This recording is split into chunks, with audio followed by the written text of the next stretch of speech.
गरीब मायका। मोहिनी के 3 बेटे थे। पति खूब अच्छा कमाता और बड़े घर के ऐश सब था मोहिनी के जीवन में, लेकिन एक चीज जो नहीं थी वो थी सुकून। मेरी बहन और मेरा भाई दोनों गरीब, लेकिन मैं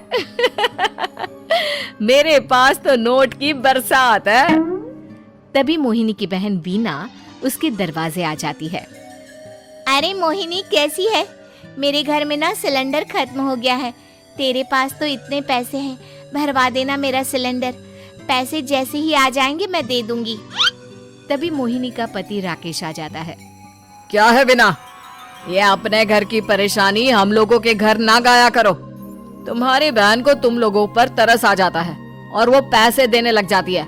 मुझे ये बिल्कुल पसंद नहीं है। ओ जीजा जी, नहीं, मैं तो वो बस अच्छा, मैं चलती हूँ।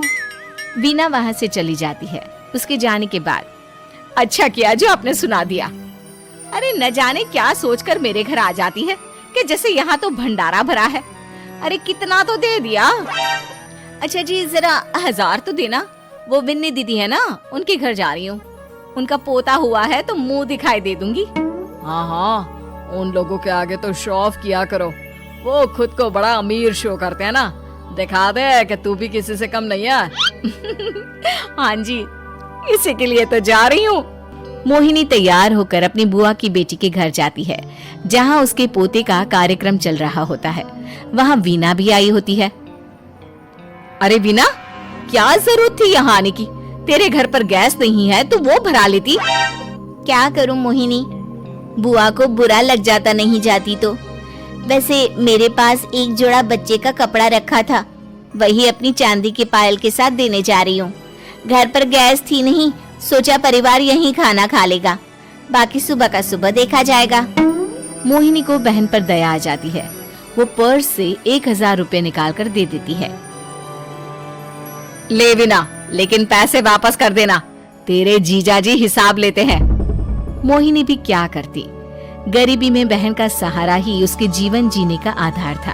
फिर एक रोज, सुनिए, भाई के घर बेटी हुई है, मुझे माँ के पास जाना होगा।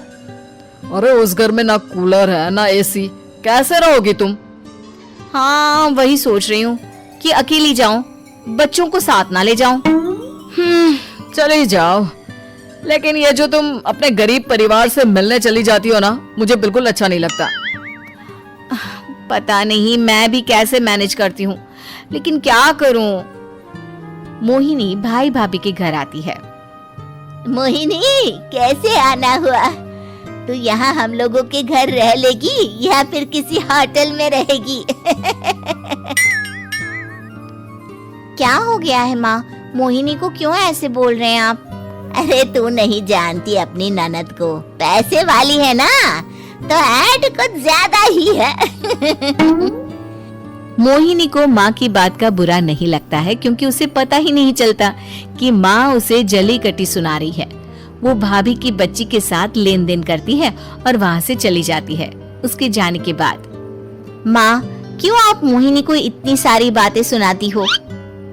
भाई का बेटा बोल पड़ता है। माँ, क्योंकि दादी जानती है कि बुआ के अंदर घमंड है। सही बोल रहा है मोहन, बहू भले तुझे ना दिखता हो, लेकिन मुझे और मोहन को दिखता है कि वो कितनी घमंडी है। मोहिनी मायके आती है, जहाँ गरीबी के कारण चीजें कम होती हैं। इस मोहन के बच्चे को काम पर लगा दो ना, किसी दुकान या किसी होटल में, बर्तन धो लिया करेगा, कम से कम 4 पैसे और आएंगे घर में। देख मोहिनी, माना तेरे पास पैसा है, लेकिन तेरे भाई के दिन इतने भी बुरे नहीं चल रहे कि वो अपने बच्चे की पढ़ाई रुकवाकर उससे बर्तन धुलवाए। मोहन माँ की ओर देखता है, जैसे आंखों से बोल रहा हो, देख लिया बुआ का हाल। हाँ मोहिनी, बात तो सही है, लेकिन अभी मोहन को पढ़ना है। आखिर तुम भी तो अपने दोनों बेटों को पढ़ा रही हो ना। मेरे बेटों से कैसे कंपेयर कर सकती हैं आप? अरे वो तो कलेक्टर बनेंगे। हाँ, कल को वो मोहन को नौकरी में रख लेंगे, क्यों?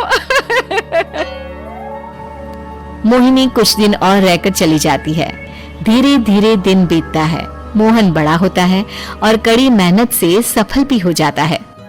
मोहिनी, माँ के जाने के बाद तो तुमने भाई भाभी के घर जाना छोड़ ही दिया, क्यों? वो क्या है ना, उन लोगों का घर छोटा है, मेरे बच्चे जाना ही नहीं चाहते। पर तुझे क्यों अचानक मायके की बात याद आ गई?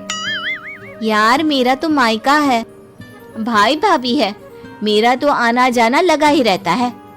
हाँ, क्योंकि तुझे आदत है ना ऐसे छोटे से घर में और कम पैसे में रहने की।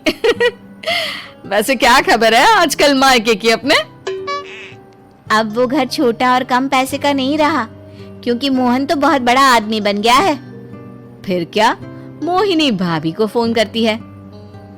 मोहन किसी बड़ी कंपनी का मैनेजर हो गया है क्या भाभी? क्या ये सच है? हाँ मोहिनी दीदी, अब तो हम लोगों के गरीबी के दिन कट गए। आपके भाई ने कोई अच्छे कर्म किए होंगे जो हम लोगों का बेटा इतना अच्छा कमा रहा है। देख लो भाभी, पहले भी आपने कई गलतियां की थी, आप थोड़ा संभल कर चलना। भाभी को मोहिनी की बात समझ में नहीं आती कि वो क्या कहना चाहती है।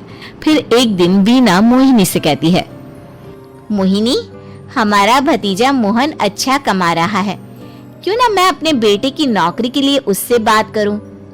अरे बुआ का बेटा है, ये सोचकर मदद तो करेगा ना। हाँ हाँ, क्यों नहीं करेगा, उसके बुरे दिन में तो हम भी खड़े थे। मोहन को वीना फोन करती है और अपने बेटे की मदद करने की बात करती है। हाँ हाँ बुआ, क्यों नहीं, अब सिद्धार्थ को भेज दे, मैं अपनी ही कंपनी में उसकी नौकरी करवा देता हूँ। दिन बीतते हैं, अब वीना के हालात भी अच्छे हो जाते हैं। क्या बात है वीना, तूने भी कार ले ली, वो भी इतनी अच्छी? हाँ मोहिनी, अपने भतीजे के कारण तो हम लोगों के दिन अच्छे हो गए। उसने सिद्धार्थ की नौकरी लगवा दी है, वो भी शानदार। ठीक है, लेकिन पैसे ख्याल से खर्च करना। वो क्या है ना, पैसे आने आसान है लेकिन संभालने मुश्किल। मोहिनी घर पर अपने पति से बात करती है। देखो ना, सबके पास पैसे हैं। एक वक्त था जब मैं ही अमीर हुआ करती थी। लगता है कि ज्यादा दिन नहीं रह पाओगी। मेरी नौकरी को कुछ साल ही बचे हैं और तुम्हारे दोनों लड़के निकम्मे हैं। उन लोगों को बोलो ना कि नौकरी करे। तभी वहाँ मोहिनी के बेटे भी आ जाते हैं। अरे हमें क्या मोहन समझा है जो दिन रात गधे की तरह काम करते रहे? खैर, दिन फिरते हैं और मोहिनी के पति की नौकरी भी खत्म हो जाती है। मोहिनी क्या करे, थोड़े से पैसे में गुजारा नहीं हो रहा है। तो क्या करे, मेरी समझ में कुछ नहीं आ रहा। मोहन को बोलो ना कि वो इन दोनों के लिए नौकरी देखे, जैसे सिद्धार्थ के लिए नौकरी देखी है।